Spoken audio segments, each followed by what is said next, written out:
नमस्कार साथियों, अभी हम हैं उत्तराखंड विधानसभा भवन के ठीक सामने। इस समय प्रदेश में ये मुद्दा ज़ोरों शोरों से चल रहा है और हमारे साथ कुछ बेरोजगार युवा हैं जो अपनी बात रखना चाहेंगे उत्तराखंड विधानसभा के मुद्दे पर। इस समय बहुत ज़ोरों से चर्चा चल रही है उत्तराखंड विधानसभा की। बहुत सारे नौजवान यहाँ पर मंत्रियों की सिफारिशों से मुख्यमंत्री के ओएसडी के रिश्तेदार निकले हैं और कुछ युवा मेरे साथ जुड़े हैं यहाँ पे। वो अपनी बात रखना चाहेंगे इस मुद्दे पे। भाई पहले तो आप अपना नाम बताइए। सर मेरा नाम मोहित रतूड़ी है जी। और मैं जैसे कि आपको विदित है कि विधानसभा में जो नियुक्तियाँ हुई हैं वो बैकडोर से हुई हैं, किस प्रकार से हुई हैं, वो बहुत ही एक पेचीदा मुद्दा है। आप देखते हैं कि प्रेमचंद्र अग्रवाल जी कहते हैं कि ज़रूरत थी तो हमने यहाँ पे अपने जो नियुक्तियाँ की हैं। आज मैं ये कहना चाह रहा हूँ, ज़रूरत हमें भी है नौकरी की, ठीक है। हम BA हैं, MA हैं, B.Ed हैं और हमारा कंप्यूटर का कोर्स भी कर रखा है। जो योग्यताएं आप अगर जिस पद के लिए हैं वो सब योग्यताएं हम पूरी करते हैं। तो क्या आपके जो चाहते थे वही वो योग्यताएं पार करते थे? हम भी तो करते थे, तो हमें क्यों नहीं नियुक्ति ली गई? और जो नियुक्तियां हुई हैं वो इस प्रकार से होनी चाहिए। तो पहले तो समाचार पत्रों में प्रकाशित होनी चाहिए थी और उसका एक प्रोसेस होता है, एक नियमावली होती है। उसके तहत अगर आप नियुक्तियाँ करते तो हम भी उस पर प्रतिभा लेते। तो मात्र आपका ये कहना है कि हम अपने चैतों को निकालेंगे और हम हमेशा ही इस प्रकार से बेरोजगार रहते रहेंगे। लगातार अगर हम 12-15 साल से इस प्रकार की तैयारी कर रहे हैं, उसके बाद हमें इस प्रकार के पता चलता है कि भर्तियों में इस प्रकार की धांधली हुई है, तो हम क्या करें? आप ये बताओ। हमारे रोजगार के लिए आप कहते हैं कि संविधान में हम आर्टिकल 14-16 देते हैं, समानता का अधिकार, अवसर की समानता का अधिकार देते हैं। तो अवसर की समानता आर्टिकल नंबर 16 देता है, तो क्या अवसर मिला हमें? हमें तो अवसर बैठने का भी नहीं मिला परीक्षा में, और आप नियुक्तियाँ दे देते हो। किस प्रकार से आपका प्रोसेस है, हमारे तो समझ में आता नहीं है और ये बहुत ही निंदनीय है। और हमारे जो शहीद थे, जो हमारे उत्तराखंड जो बनाया गया था, किस लिए बनाया गया था? हमारे जो शहादत दी है, हमारे खटीमा कांड हुआ है, मुजफ्फरनगर कांड हुआ है, मसूरी कांड हुआ है, आज वो जो शहीद हुए हैं उनकी आत्माएं भी बोल रही होगी कि हमने किस प्रदेश के लिए हम अब बलिदान दिया है। इसके लिए बलिदान दिया है कि जो विधानसभा है, जो संविधान का मंदिर कहा जाता है, उसी में नियुक्तियाँ इस प्रकार से हो रही है। तो ये तो बहुत निंदनीय है और इस प्रकार से तो बेरोजगार के लिए ये बहुत ही, उत्तराखंड के बेरोजगार के लिए बहुत ही निंदनीय कार्य है। और इस प्रकार के जो कृत्य कर रहा है, ये प्रशासक हो या राजनेता हो, ये बहुत ही गलत है और ये बेरोजगार के साथ छलावा है। रतूड़ी जी, एक बात मैं आपसे जानना चाहूँगा। सोशल मीडिया पर कुछ पत्र वायरल हो रहे हैं जिसमें ये लिखा जा रहा है कि महोदय मेरा नाम ये है, सेवा में माननीय विधानसभा अध्यक्ष, मैंने कंप्यूटर का कोर्स किया है, मैंने अराना किया है, फलाना किया है। उस आधार पर जो नियुक्तियां दी जा रही हैं 5400 grade pay, 4600 grade pay, 2800 grade pay, 1-1 lakh तक की नौकरियां दी जा रही है। रेवड़ियों की तरह नौकरियां बांटी जा रही है। माननीय प्रधानमंत्री जी ने भी कहा है कि रेवड़ियों को जो कल्चर है इस देश में बंद होना चाहिए। सुप्रीम कोर्ट भी इसमें अपनी नाराज़गी व्यक्त कर चुका है। और 15 अगस्त को माननीय प्रधानमंत्री जी ने भी लाल किले की प्राचीर से ये कहा है कि भ्रष्टाचार को मिटाने के लिए हमें नफरत की हद तक जाना पड़ेगा। इस बारे में आप जो ये पत्रों के माध्यम से नियुक्तियाँ, इस बारे में आप क्या कहना चाहेंगे? सर ये तो पूरा धांधली है। आप नियुक्तियाँ उन लोगों को दे रहे हैं जो आपको मोटा पैसा दे रहे हैं। मात्र वो पैसा कमाने का जरिया रख दिया है। आज नियुक्तियाँ जो हो रही हैं वो मात्र पैसा कमाने का जरिया रख चुका है। आप अशासकीय विद्यालयों में भी इसी प्रकार के कार्य हो रहे हैं और जो संविदा कर्मचारी लग रहे हैं वो भी इसी प्रकार से लग रहे हैं। तो ये मात्र पैसा कमाने का जरिया है और कुछ नहीं है।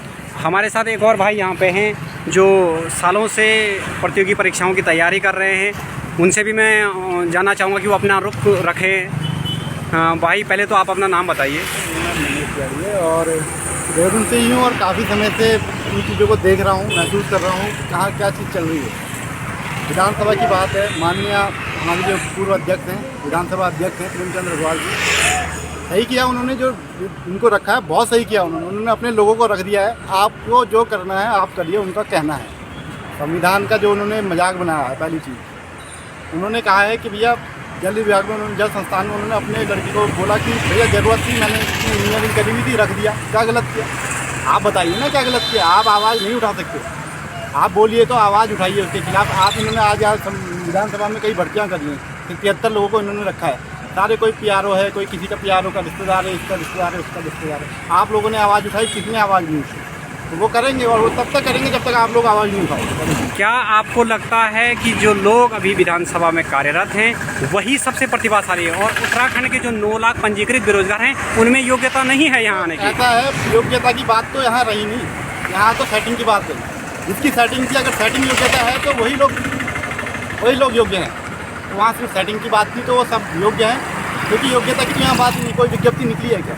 विज्ञप्ति नहीं निकली। किसी कोई मानदंड थे इसके कि कोई क्या चाहिए, क्या ग्रेजुएशन चाहिए, क्या चाहिए, कोई इसमें कोई निर्धारण नहीं था। जिसको रख दिया वही योग्यता है, तो इस हिसाब से तो वो ठीक है। लेकिन ये हमारे अधिकारों का तो हनन है। आप कहते हैं कि भैया रोजगार के समान अवसर मिल रहे हैं, क्या नहीं मिल रहे हैं? यहाँ बस इतना है कि यहाँ अगर बोला जाए कि किसी भी भर्ती में देख लीजिए, आपके पास पैसा है, सेटिंग है, चाहे आप बैकडोर से जो एंट्रियाँ हो रही हैं, ये विधानसभा की बात नहीं है, सचिवालय में जो एंट्रियाँ हुई हैं उनका क्या, और जगह जो एंट्रियाँ हो रही हैं। हमारे माननीय विधायक मंत्री जी जो कहते हैं कि भैया हम बिल्कुल भी भ्रष्टाचार को बख्शेंगे नहीं। आप कह रहे हो रेवड़ियाँ बांट ली हैं, मुफ्त रेवड़ियाँ बांट ली है सरकारें। भैया ये जो रेवड़ियाँ नहीं है क्या, सरकारी रेवड़ियाँ जो सरकारें बांट ली हैं, भैया हाई कोर्ट को, सुप्रीम कोर्ट को क्या स्वतः संज्ञान नहीं लेना चाहिए? आप उनका स्वतः संज्ञान ले सकते हो कि आप सरकारी नौकरियाँ बांट रही हैं, रेवड़ियों की तरह मुफ्त बांट रही हैं, आप उनका संज्ञान क्यों नहीं लेते? आप उनका भी स्वतः संज्ञान लीजिए, आप उन पर भी कार्रवाई कीजिए। वो भी तो संविधान का हनन हो रहा है। भाई, क्या जिस तरीके से नेताओं के, मंत्रियों के, विधायकों के जो ओएसडी है, उनके रिश्तेदार हैं, उनके पीआरओ हैं, जब ये लोग टेंडरों में प्राइवेट एजेंसियों के माध्यम से पैसा कमाते हैं, तो क्या सरकारी तंत्र के अंदर इनका दखल एक अन्याय जैसा नहीं है उत्तराखंड के 9 लाख से ज़्यादा बेरोजगारों के साथ? जब सरकार कह रही है कि स्वरोजगार कीजिए, क्या इन लोगों के लिए स्वरोजगार नहीं है? मैं आज आपकी, जैसे आपने स्वरोजगार की बात करी, आज मैं बैंकर्स समिति की एक रिपोर्ट पढ़ रहा था, तो उसमें लिखा हुआ था कि 70% जो लोग स्वरोजगार करना चाहते थे उनको क्या है, इन्होंने लोन नहीं दिए, सिर्फ 30% लक्ष्य पूरा हुआ है, 70% एप्लीकेशन इन्होंने रिजेक्ट कर दिए। तो आदमी क्या स्वरोजगार करेगा यहाँ? आप खुद सोचिए क्या स्वरोजगार करेगा? और जो धांधली से आएगा वो धांधली ही तो करेगा। आपको क्या लगता है जो 35 लाख रुपए, 40 लाख रुपए, 15 लाख रुपए देकर आएगा, क्या वो अपना पैसा नहीं निकालेगा? ये जहाँ से उन्होंने पैसा दिया वो पैसा कहाँ से कमाया होगा? जिसने 15 लाख रुपए दिए, पहले तो इसकी भी जांच होनी चाहिए। जो पैसे दे के आ रहे हैं, जो और भी भर्तियाँ हैं जितनी है, सबकी सीबीआई जांच होनी चाहिए पहले तो। और ये पता होना चाहिए कि भैया जो 15 लाख, 20 लाख, 35 लाख रुपये दे रहा है वो कहाँ से आए, इतनी बड़ी मात्रा में रकम। क्योंकि ये नगद ही दी होगी इन्होंने, चेक से तो आपको दी नहीं होगी। भैया इतनी ज़्यादा रकम रखना, क्या इसका कोई प्राविधान है कि आदमी कितने रकम अपने पास रख सकता है? ये 15 लाख रुपए जो कैश लिया जा रहा है, ये कहाँ से आया है? ये काला धन ही तो है।